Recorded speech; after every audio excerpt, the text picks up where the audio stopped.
In today's video, we're going to be learning how to do some fun physics inside of Blender.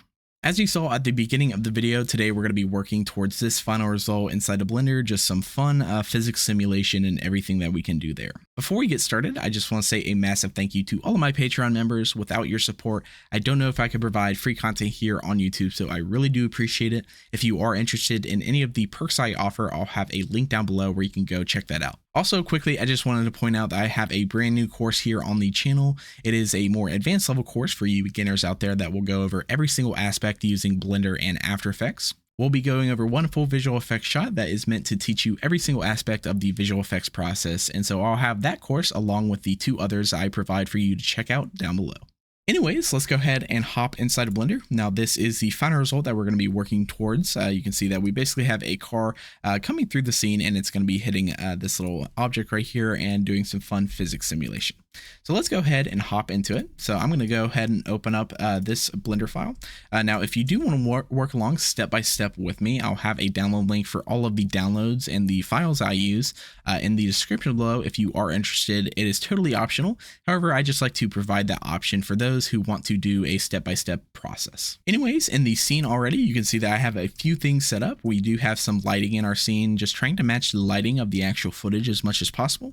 Also, we have some camera tracking down here. The camera moves slightly, and so I went ahead and already camera tracked that. Now, I do have dedicated videos about both of those processes here on the channel, so I will provide links down below for those dedicated videos if you do want to learn how I actually do my stuff inside of Blender. Anyways, let's go ahead and import in the object into the scene. Now I'm going to go to File, Append, and we're going to locate that Blender file that should be in the download folder. Let's go ahead and select that Blender file. We'll go to Object, and this is the object we're looking for. So we'll go ahead and append that into the scene.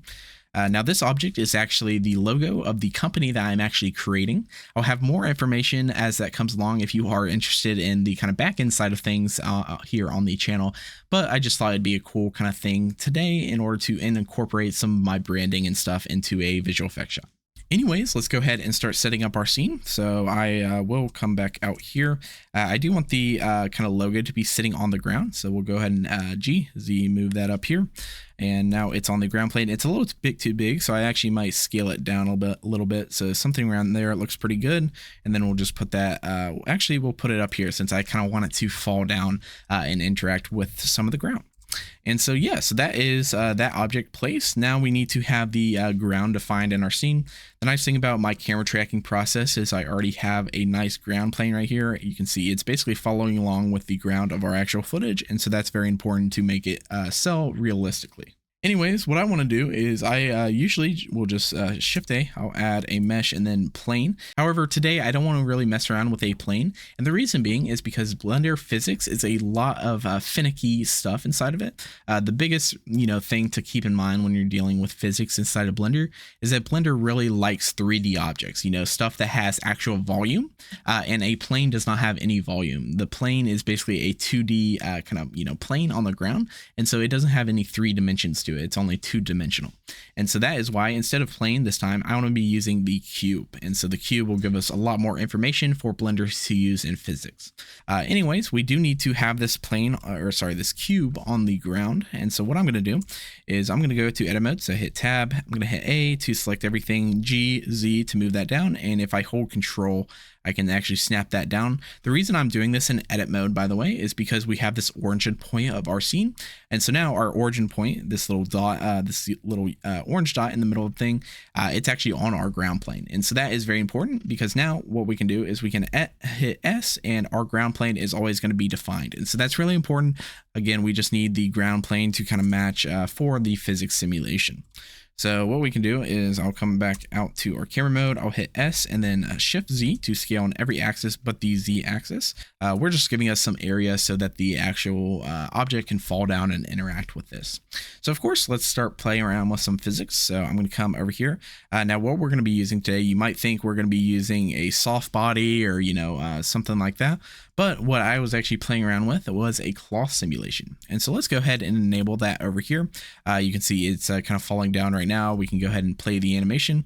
And as you can see, it falls right through our actual ground. And so we do need to go ahead and make the ground a actual collision object. And so now if I play this, you can see that the kind of plane falls down and we're actually having some nice cloth physics inside of this. Now is the fun part where we can start messing around with some of our claw simulation. So the first thing I want to do is I want to do some internal springs. Basically, that means it's going to try to be more rigid. And so as you can see, we're getting more of that kind of jelly-like kind of animation and feel to it. I do want to play around with some settings here. So instead of 45, I want it to be 15. I won't be explaining all of these steps. These are just some stuff that you can play around with and kind of understand what it does. But basically, that allows it to be a little bit more squishy. Like that. That's probably not the most technical explanation of it, but you know, for this stuff, I basically just go based on feels. Now, one quick thing I do want to point out, whatever object you are doing, claw simulation is actually tied to the geometry of that object. So what I mean by that is if I actually come here, you can notice that we have a ton of geometry in this object. And so whatever object that you're working onto, you always want to make sure that you also have a ton of geometry. Okay, so again, when I was testing this shot, I was just playing around with all of these different settings down here. What I actually found to work for this scene, I'm going to set the quality up to 10 just to have some more data to work with there. Also, I'm going to increase the distance of our object collision to a 0.3, basically just doubling that to what it was before, just because I found it was a little bit finicky. Some of the actual cloth was going through our plane, and so that'll just give a little bit more buffer. We might have to play around with that a little bit to make sure that our plane is exactly on our ground plane in our scene. Anyways, we can turn on self collisions. I do want it to interact with ourselves. Now the friction, I'm going to turn all the way down to 0 since I don't want any friction in the scene. And then, yeah, that's pretty much it. We pretty much have everything set up. If I play this now, you can see it falls down and kind of crumbles like, you know, we had it in the beginning. The thing I love about that is we're having a lot of these wrinkles and everything. Now, really quickly, you can see it's very jagged and kind of ugly looking. What we can do is we can go ahead and add a subdivision surface on modifier after the fact, so after the claw simulation, so that we're not getting a ton of extra data and Blender is taking a lot of extra time for that simulation. So real quick tip, you can hold Control and then hit 2 on the top to actually add in a subdivision surface modifier. It's super nice and easy, super quick. But if I come over here, we can see we now have a levels viewport set to 2. And so that's what I'm going to leave it as. You can, of course, set this up higher, maybe in the render if you want, but that is all looking good. And now you can see we're getting much higher quality kind of wrinkles and everything. So yeah, so let's go ahead and talk about everything. So if I go ahead and we can see our actual cube, or sorry, our actual object up here, it's actually floating up in mid, you know, in the air. And why is that? That is actually because our, again, we set our object collision down here to be a 0.3 meters. And so again, the reason I do that for this scene is because you can see we have a nice kind of flat thing down here. If I kind of set it to 0, we'll set it to 0.01. You can see right there, we actually have some of our actual model go through the actual object. And so that's going to give us a lot of problems if we're doing anything like shadow passes or anything like that. So I want to try to eliminate that as much as possible. And here's, this is kind of the workaround that I found. So we're going to set it to 0.3. You can see that this is basically, let's see, right here is where the floor is. Now you can see we're having a much more flat kind of floor for our actual physics. And so what I want to do is I want to go ahead and set the cube that we have. So here's my collision cube. You can see over here. I want to basically set that below the floor plane as far as this. And so this is basically 3 units. So 3 point, we'll say like 2 units. So let's move it down. So that's 3. And then like right here is probably pretty good. And so now that we moved it down, the opposite of that, in theory, we should have our actual object rest on the floor of our scene. So if I play this right now, we can see as soon as it hits that red line, it is perfectly in line with the floor of our scene. And again, that's very important in our scene because we are doing visual effects, and that is where the floor is defined. So again, that's just kind of a workaround that I found to do that. So just keep that in mind. That's kind of what we're going to be doing there. Okay, so that is the floor defined. Now this shot I really like because we actually have a car in the scene, and it is driving towards this thing and would interact with this if it was in the real world. So let's go ahead and add that in. The process is super simple. All we're going to do is have a basic model of our car over here, and then we're going to just have it be a collision object and affect this thing over here. So let's go ahead and I'll add another cube. In this one, we want to hit tab, we want to hit A, G, Z, and then hold control and snap that up 1 unit. That again is just the opposite effect. Now we want the origin point on the floor, but we want the cube upright. And so again, that's very important because now we can move this back. And so we'll move it over here. I'll actually go to a better frame. We'll come here. We're just worrying about modeling out the car for now. And so we can put that there. We might need to rotate it just ever so slightly. And yeah, this is where we can go ahead and model out the car. I might also bring a new window out here and just kind of go to the side view just so we can see everything a little bit easier to model out this car. So yeah, so what I need to do is I'll hit X, double tap X like that. Might need to rotate that over.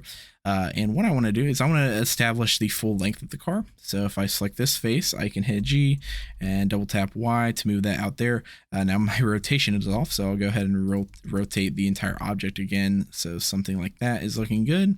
And so yes, that is the basic kind of length of the car. I might extend it out a little bit further, so something like that. But yeah, so that's the basic length of the car. We can get a little bit more fancy. I'm going to hold Control and then R to add a loop cut. We'll just add a couple of loop cuts here, and then one in the middle as well. And we'll just kind of position that up, or actually, I'm going to select this top edge right here and just position that up. And if I can hold Control and then B, I can add a bevel. And just bevel that, just, you know, again, roughly modeling out this car. I'll bevel the back as well, just so it's nice. I don't think that back is going to interact with it at all, but just a nice thing to add. Also here, we'll go ahead and B to bevel the front, just because the front is actually what's going to be interacting with everything. And so that's very important that we kind of model out that front as well as possible. But yeah, that looks pretty good to me. We might make a few adjustments here later if we do need to, in case the collision is looking a little bit strange or anything like that. But yes, that is the car. Now let's go ahead and animate this. So I'm just going to hit K and then L to add a new location keyframe. And then every like 10 frames or so, I'm just going to update it to its new location. So this is maybe where we can come to the top view. I'll hit G and then Y, just move it over here. You can see it lines up pretty well. I try to make sure the actual rotation of my scene and camera tracking follow along. And so it makes this process super easy for this. So let's KL again. We'll go to 55. Like that, and then GY, move that there. KL. Now we don't need to do it all the way to the end of the footage, just because after this point, you know, the actual object is not going to be interacting with the you know, physics simulation, and so we don't need to make it perfect. The idea is that we're not actually going to see this. We're just going to have this interact with our physics, and so just keep that in mind, that you don't need this to be perfect. So we'll go to 25 and then G, Y, move that back right there, KL again, and then finally we'll just do one more at 15. So G, Y, set it just back here, then KL for location. So yeah, so now if we play this, we should see that the actual object follows along with this. The most important point is just where it will actually interact with our object, and so we just need to make sure that it's kind of in the same location right when it interacts. Right here, that is looking good. So yeah, that is pretty much it. Now we do want to make sure it goes through our object. That's very important, so it can actually interact with it, and it does right here. So we are good there. So yeah, so now we have that set up. Let's go ahead and make it its own collision object. So I'll add collision like that. And yeah, that is pretty much it. We can go ahead and play this scene and see how everything is looking. This is where we have to go ahead and affect some different things to make sure everything is looking okay. So yeah, so you can see now we're already having some pretty good physics simulation to that. We can see the box is kind of flying off and everything like that. That is looking good, and everything is looking fine there. This is maybe where, if you want, you can select some of this and play around with some of the collision settings down here. I think in the final one, I maybe turn the damping a little bit down and the friction down as well, just so it bounces off and doesn't get stuck onto the object. So if you are having that issue, maybe play around with this, or you can also play around with the model. Say it's being stuck on a piece of geometry. You don't want that. We want to try to get that out as much as possible. So yeah, so that is pretty much the collision done of our car. The final thing that I wanted to do is I wanted to play around a little bit with the simulation some more, try to animate it a little bit to give it kind of like it popped in midair or something like that, like it's a balloon or something like that and it popped. And so what I want to do is I can come over to the cloth settings. We have this internal spring section. This is, again, just giving it that rigidity in order to actually look more like gelatin or like a balloon or something like that. What I want to do is I want to play around with this tension and compression. Now, I do like how it looks by default. So right here, I'm going to set both of these to 15. That is just the default value. And then when I come, let's say, after it gets hit in the air, we'll say like maybe 55. I'm going to set both of these numbers down to 0. Of course, they are orange, and orange means that there's no keyframe down here. So we do need to go ahead and set these buttons again. These will add keyframes, and now they're yellow. So once they're yellow, you know that we have a new keyframe here. So as you can see, it's not automatically updated. It's still the same simulation before. That's one thing about simulations is it's it needs to be baked all the way through in order to actually apply some of the stuff. So we'll come back, we'll just jump to the beginning point. Now you can see everything is kind of reset. And then we can just go ahead and play the animation and see if everything looks good. So yeah, so it crumbles there, it gets hit by the car, and then does a little flip, and then in midair it kind of deflates, and hopefully when it crashes on the ground, it'll give us some cool kind of effects.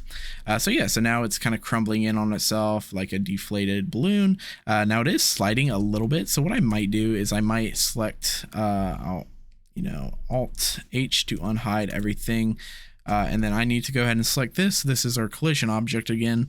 And let's go ahead and turn the friction down. I think I settled with like a 2 friction, or sorry, we don't need to decrease the friction, we need to increase the friction. So I'll do like an 8.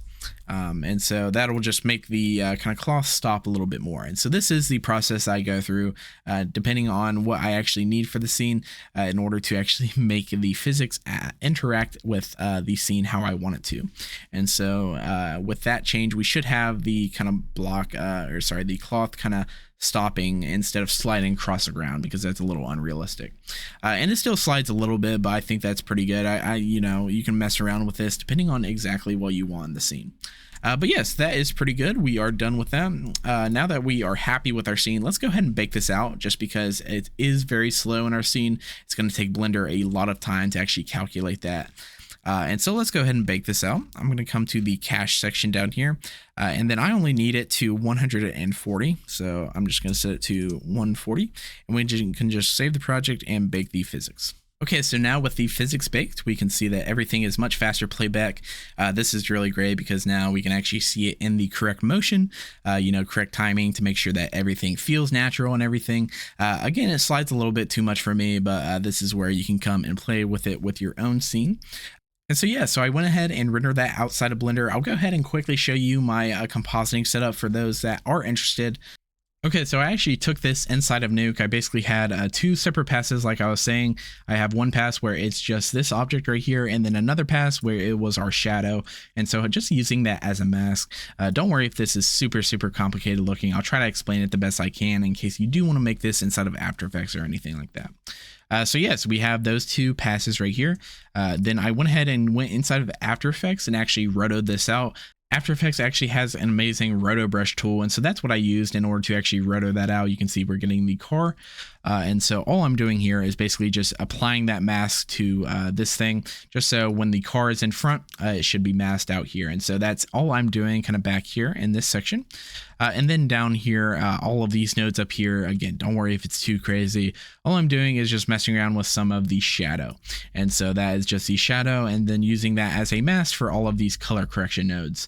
We'll just go down the list quickly. I like to separate them out. So this one is just getting the overall kind of luminance values in there. This one is adding a little bit of a grade to it. And then this final one is adding a little bit of ambient occlusion down here. You can see just by the little, bottom of the thing, we would have a little bit of extra shading, trying to match this core as much as possible. And so yeah, so after that, the final thing that I'm doing is doing a final pass. You can see we have a harsh seam of the shadow, but in real life, that shadow wouldn't be that much of a harsh seam. And so I'm just doing a little bit of roto paint and just kind of, smudging in that edge so it blends in together a little bit. And so that's pretty much it. That's all I'm doing. You can easily replicate this inside of After Effects if you want to, but it's a super simple composite. And so hopefully you guys can get a pretty good result there. Anyways, that was everything that I did for this shot to do some fun physics inside of Blender. Hopefully you guys learned a thing or two and can apply it to your own scenes in the future. Quickly, I just want to point out again that I do have 3 courses down below if you do want to learn everything about Blender and visual effects, and also advertising if you are interested in CGI advertising or anything like that. I also have a course for that down below. Anyways, thank you so much for watching, and I will catch you in the next video.